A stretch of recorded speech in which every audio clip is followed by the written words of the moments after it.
Hi, this is Chrissy with the Barn of Twiggies, located in Middletown, New York in the Hudson Valley. Today I am making a privacy fence for our ceremony area. We have a lot of traffic that goes by, and I planted a lot of bushes and trees and stuff like that by the road, but this year it's just not going to be big enough. So I just want to create a couple privacy fences, temporary, just to put it up there, just so when we have a nice intimate ceremony up on the hilltop, we don't have to worry about so much traffic or the distraction when the cars go past and stuff like that. So I'm going to make a privacy fence. I am using what they call dog ear fencing. I got it at Home Depot. It was like $2.48 a piece.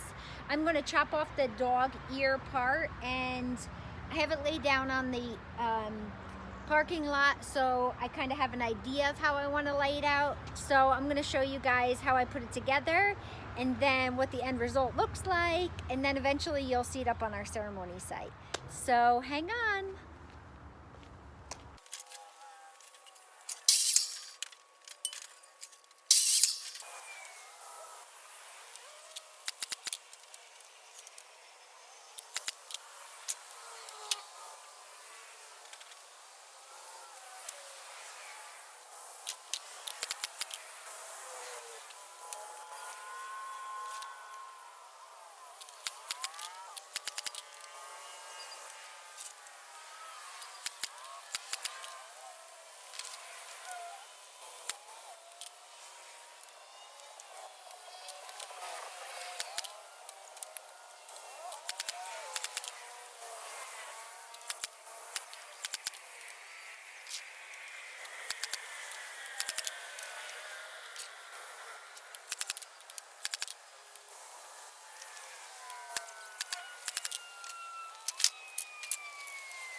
So I put this all together, and now I'm actually going to, this is the bottom because I want to be able to put it into the ground, and this will be the top, but I just couldn't pick it up by myself.